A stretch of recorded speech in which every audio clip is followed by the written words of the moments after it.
Bon, je vous préviens, je sais pas du tout à quoi je ressemble. Là, la grève, ça commence vraiment à me saouler. Et ça fait une semaine que je suis pas allée en cours. Aujourd'hui, j'ai eu le malheur de vouloir aller chez le coiffeur et j'ai mis plus de 2 heures à rentrer chez moi. Les Uber, ils ont doublé les prix et c'était 85 € pour rentrer chez moi. Eh, vas-y, c'est bon. Je suis rentrée chez moi, il est 21h30. Je me suis dit, tu sais quoi, tu rentres, tu filmes direct et ensuite tu passes à autre chose là parce que sinon, vous n'allez jamais tourner cette vidéo. Bref, bonjour à tous, j'espère que vous allez bien. On se retrouve aujourd'hui pour une petite vidéo en mode update sur ma vie parce qu'il y a plein de choses dont je dois vous parler, des choses où je dois vous faire justement des updates, des mises à jour, etc.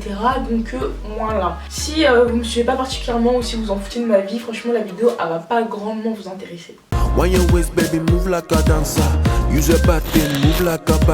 Et regardez mes cheveux, donc comme je dis là j'étais chez le coiffeur, donc j'étais chez Velvety Paris, genre c'est la première fois que je teste les Kinky Straights et j'aime trop vraiment, genre on dirait que je me suis fait un brushing et tout, genre les mèches elles sont trop bien. De toute façon Velvety Paris je les kiffe de ouf, la qualité des mèches elle est archi bien, c'est la troisième fois que je me rends là-bas et franchement je suis jamais déçue. Et là j'ai réussi à vous négocier un petit code promo de moins 30% pour les fêtes, sachant aussi que c'est un endroit où vous pourrez payer en 3 ou 4 fois, que ce soit sur leur site internet ou même sur place, sachant qu'ils ont une boutique à Paris en mode showroom et tout, genre vraiment c'est grave pour moi le meilleur bon plan perruque, surtout si vous voulez des perruques de qualité. AliExpress on va pas tomber dans le même bateau parce que ça dépend des mèches, des fois tu peux avoir de la chance, tu peux tomber sur des bonnes mèches, mais je trouve qu'en règle générale c'est quand même des perruques que tu vas garder franchement vite fait, tu vois, genre pas très longtemps, alors que là franchement c'est des perruques qui se gardent vraiment sur le long terme et tout.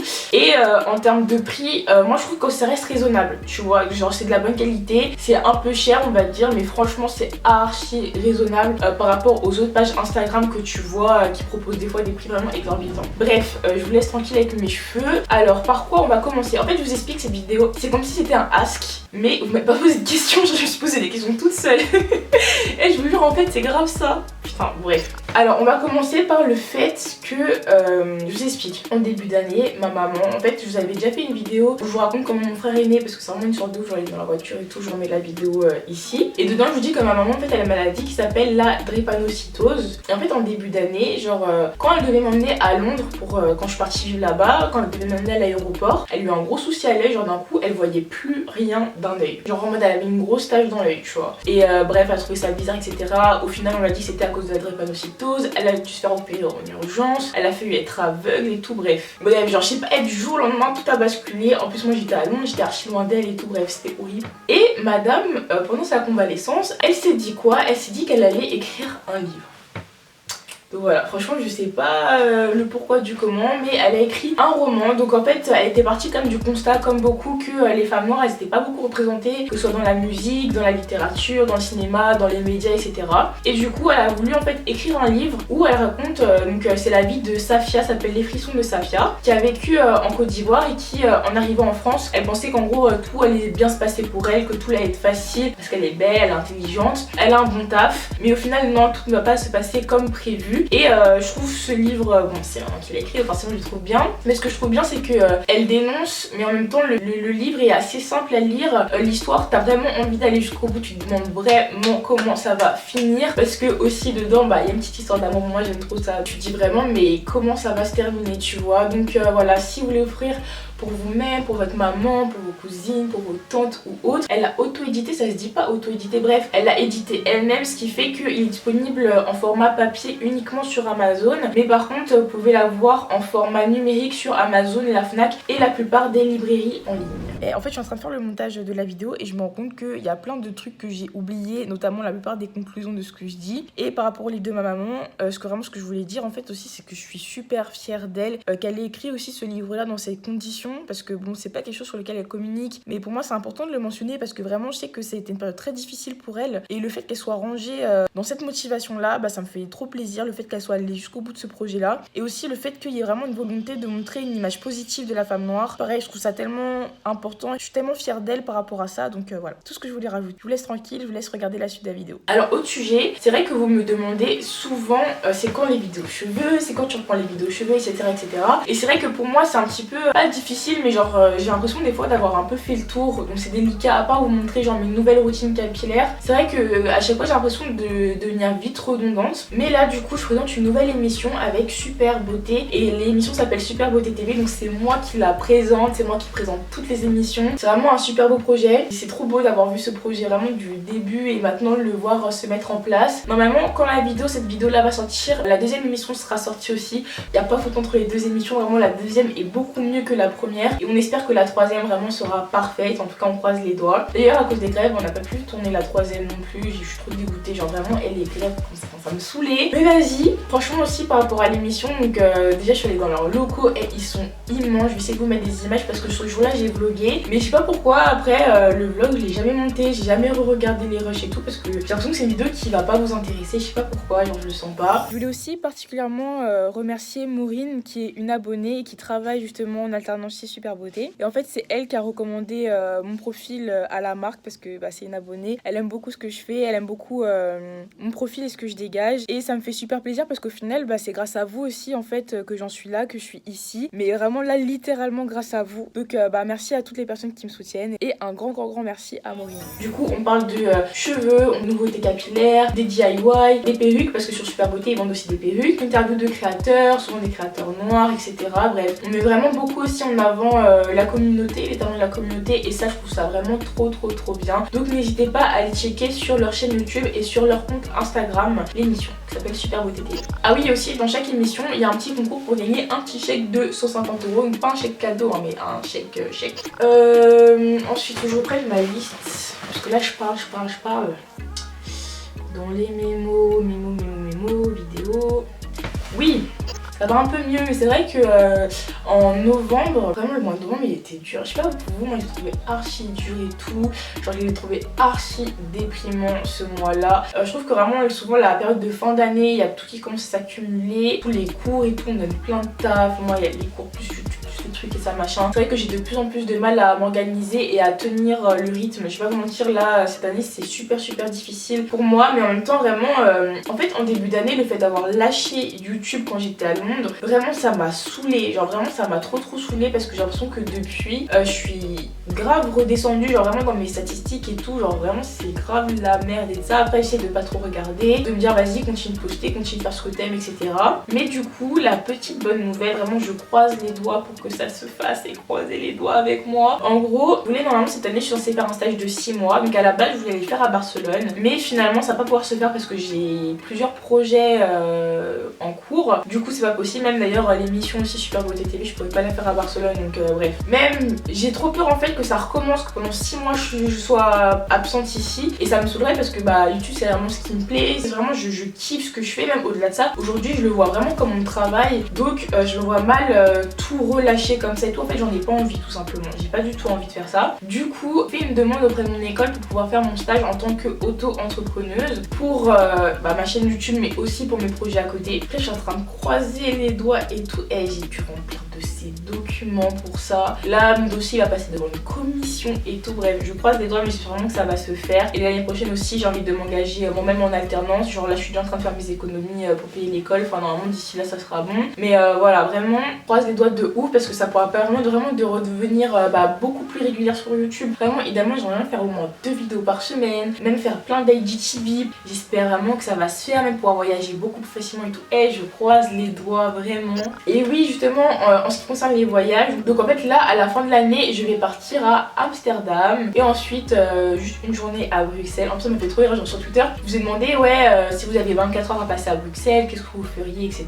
Et il y avait grave des tweets en mode je rentrerai chez moi, j'irai à Paris, je retournerai à Paris, enfin bref en mode Bruxelles c'est éclaté. Donc bon je me suis dit bizarre si tu vois, mais en tout cas je vais à Amsterdam et à Bruxelles avec mon chéri et tout, je suis trop contente. Et ça me fait tellement du bien d'avoir un compagnon de voyage, quelqu'un qui est chaud à chaque fois que tu lui proposes un truc et tout. En plus là c'est même pas moi j'ai proposé, c'est lui, et en plus je suis jamais allée ni à Amsterdam ni à Bruxelles, donc j'ai trop hâte. En plus j'ai déjà réservé des petites activités et tout. Je verrai si je vlog ou si je fais une vidéo face cam et je vous raconte mon voyage. J'hésite entre les deux, je verrai, je vous tiens au jus. Et on va finir sur la question où vous tenez grave ma veste parce que je vous fais pas d'update, c'est le sport, le rééquilibrage alimentaire, etc. Ça en est où. Donc je vous fais un petit récapitulatif. Depuis que je suis partie à Londres, c'est-à-dire depuis février, j'ai pris à peu près une dizaine de kilos et c'est un poids en fait que je pensais qui était dû à Londres. Je pensais que là-bas, je sais pas, j'avais trop changé d'alimentation ou les aliments de là-bas c'était pas les mêmes qu'ici, donc je sais pas quoi, je sais pas quoi. Donc voilà, je me dis c'était à Londres. En même temps, il faut savoir que ces 10 kilos, je me suis pas du tout vu les prendre. C'est vraiment mon retour à Paris en montant sur la balance que je me suis rendu compte que, mais sinon vraiment j'en avais pas du tout conscience. Et en fait, j'assimilais ça beaucoup à Londres. Et en fait, je pense que c'est ma contraception. Je porte un implant et cet implant là, je me le suis fait changer en février justement. C'est-à-dire que l'implant en fait, tu changes tous les 3 ans. Ah oui, attendez. En fait, il faut savoir que moi, tout ce qui est contraception, etc., c'est quelque chose auquel j'ai été très sensibilisée très tôt, très jeune. Collège quasiment à toutes les classes. Voilà, on nous a grave sensibilisé dessus. Pareil au lycée, etc. Ce qui fait que moi, la pilule, ça a jamais été genre la contraception à prendre, etc. Genre, ça a jamais été ça. Pour moi, l'implant, et dès qu'on m'a tout expliqué, l'implant pour moi, c'était le meilleur plan. Le truc qui est dans ton bras déjà.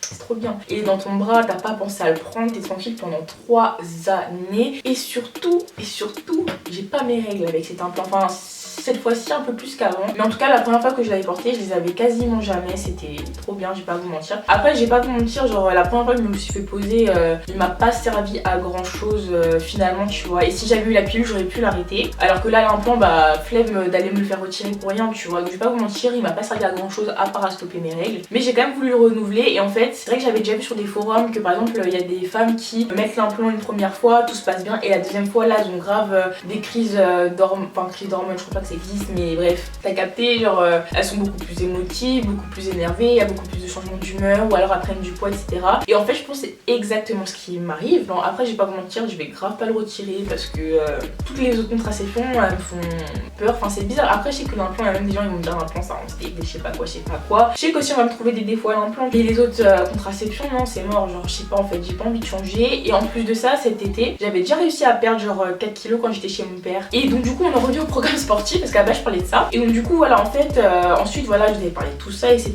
Et je vous avais dit que même si mon corps, je l'aime très bien comme ça, etc., je pense quand même que c'est mieux d'essayer d'atteindre la meilleure version de soi-même. Et je pense que moi, quand même, ma meilleure version de moi-même, c'est avec ces 10 kilos en moins parce que je préférais quand même mon corps avant. Et en fait, après, j'ai été approchée par des coachs sportifs qui, voilà, m'ont parlé de leur programme, etc. C'est un programme que j'avais déjà vu sur d'autres chaînes YouTube et qui m'intéressait de ouf. Genre, vraiment, il avait l'air vraiment bien parce qu'en vrai, moi, je sais que s'il y a quelqu'un derrière moi, c'est quelqu'un qui me dit ce que je dois faire, je suis là. Genre, vraiment, je vais le faire et tout. Moi, en fait, je suis quelqu'un, des fois, j'ai peut-être un peu, des fois, besoin d'être encadrée, surtout pour des trucs qui me saoulent à faire, tu vois. Genre, autant YouTube, personne me force, donc je suis très autonome parce que je kiffe le faire. Mais genre, aller à la salle de sport et manger bien, flemme, tu vois. Et donc, du coup, moi, j'étais archi chaude. En plus, c'était un truc avec, il y avait grave du suivi et tout. Mais en fait, au bout d'une semaine, je vois, je perds pas de poids. Au bout de 2 semaines, je perds pas de poids. Au bout de 3 semaines, je perds pas de poids. Sachant que c'est un programme de 5 semaines, stop. Tu vois ce que je veux dire? En plus, vas-y, au bout d'une semaine, ça me saoule parce que je perds pas de poids. Tout le monde dans mon entourage est en mode oui, mais laisse-les, mais c'est normal. Enfin, meuf, ça fait en gros, t'es allé 5 fois à la salle, tu manges bien depuis une semaine, t'attends pas à avoir des résultats de ouf. Mais genre, moi, quand je perds du poids, quand je m'y mets vraiment, au bout d'une semaine, j'ai perdu ne serait-ce que 500 grammes. Mais j'ai perdu un truc. Là, quand je vous dis j'ai perdu 0 grammes, j'ai vraiment perdu 0 grammes et ça m'a saoulé. Genre, vraiment, ça m'a trop saoulé. Et vas-y, en fait, le programme, pour plein de raisons, il me convenait pas. Genre, moi, je suis quelqu'un, en fait, je peux pas faire du sport chez moi. Enfin, dans ma chambre, il n'y a pas la place. Flemme de faire ça dans le salon avec ma mère et mon petit frère qui me regardent, tu vois. Donc, je suis obligée d'aller à la salle de sport. Mais la salle de sport, elle est à 50 minutes de chez moi en transport. Pour l'instant, j'ai pas encore la voiture et j'espère que c'est quelque chose aussi qui va changer en début 2020 là parce que le permis. Mais le permis, mais ce truc là me fait tellement galérer. Mais même pas parce que je sais pas conduire. Mais vraiment, je suis passée par tellement d'organismes, les trucs de candidat libre et tout. Je me suis tellement embrouillée. Bref, ça aussi, ça va être une autre vidéo quand je l'aurai, je croise les doigts, quand je l'aurai, il y aura une vidéo sur ce périple là pour vraiment que vous fassiez pas les mêmes erreurs que moi parce que c'est terrible. Donc bref, ça on en reparlera plus tard. Donc, bref, la salle c'est archi loin de chez moi. Mais mes journées de cours, des fois je finis à 20h. Il y avait les événements, les trucs, les machins. Il y avait 5 séances de sport par semaine. Et j'ai la flemme de rentrer vraiment dans le détail. Mais en tout cas, tout ce que je sais, c'est que en 3 semaines chez mon père, quand j'y étais cet été, j'ai perdu 4 kilos. Et là, en 3 semaines d'un programme sportif où je fais grave du sport, je suis chez manger grave bien, etc., je perds 0 kilos. Je sais qu'il y a un problème. En vrai, j'ai jamais perdu du poids poids avec le sport, hein. J'ai toujours perdu du poids avec l'alimentation, donc en fait pour moi vraiment le sport c'était qu'un plus. Donc si on met le sport de côté, je pense qu'au niveau de l'alimentation, genre vraiment je mangeais des quantités trop importantes, beaucoup trop de produits que t'es pas censé en tout cas pour moi manger quand tu veux perdre du poids, et beaucoup trop de protéines pardon, par rapport au sport que je faisais derrière, tu vois, pour moi ça matchait pas, enfin bref. Et c'est compliqué, tout ce que je sais c'est que j'ai perdu 0 kg alors que vraiment je mangeais vraiment bien. Et elle m'a dit moi je connais mon corps, faut pas mentir, moi j'ai une famille de gros. Genre je sais que c'est bizarre de dire ça mais vraiment il y a beaucoup d'obésité dans ma famille. Mon grand-père était pas obèse mais il était d'ailleurs tout fin. Mais ce qu'il faisait par exemple c'est qu'il mangeait pas le soir. Pareil, j'ai des tantes et tout, elles ce qu'elles font maintenant, parce que comme elles étaient en situation d'obésité, ce qu'elles font maintenant c'est qu'elles mangent un repas par jour ou vas-y un repas et un petit encas, tu vois, mais genre grand maximum. Et je sais que dans ma famille ça a toujours été comme ça. Après je sais que c'est pas forcément le meilleur exemple à suivre. Moi je pense que je vais faire en fait c'est le jeûne intermittent, c'est-à-dire que je vais manger que entre 12h et 18h quand je serai en stage chez moi-même, parce que avec l'école c'est impossible, mais quand je pourrais vivre mon petit train de vie et tout normal, je sais que ça par contre c'est grave faisable pour moi. Bref, j'ai énormément parlé, j'espère qu'au montage je vais pouvoir gérer ça tranquille. J'ai l'impression que c'est un peu gonflé parce que vas-y évidemment en plus d'avoir marché je sais pas combien de temps, là je me suis pris un peu la pluie, donc bref voilà. Mais en tout cas pour les mèches, de toute façon vas-y je vous mets tout en barre d'infos hein. Comme vous savez la vidéo elle est même pas sponsorisée en vrai hein. Elle est pas sponsorisée, c'était juste un bon plan, genre je me suis dit un petit code promo, tout ça, ça peut faire plaisir, surtout moins 30%, je trouve ça beaucoup. Donc voilà, le livre de ma maman s'il vous plaît, n'hésitez pas à le prendre, parce que c'est vrai que sur Twitter, le tweet il a pris beaucoup d'ampleur, mais finalement il n'y a pas eu tant de ventes que ça, tu vois. Donc voilà, n'hésitez vraiment pas à le prendre et tout, franchement ça me ferait trop plaisir. N'hésitez pas à lui donner de la force et tout, vraiment ça nous ferait chaud au cœur. Et voilà, n'hésitez pas vous aussi à me faire un petit peu une petite update sur votre vie, me dire c'est comment en ce moment, comment vous vous sentez et tout. Moi de toute façon en général je lis tous les commentaires, je vous réponds et tout, donc voilà, n'hésitez pas à me raconter un peu votre life, ça me ferait plaisir de lire tout ça. Je vous fais plein de bisous, à la prochaine vidéo. Ils veulent le fils, y'a Amber Rose, autour d'un petit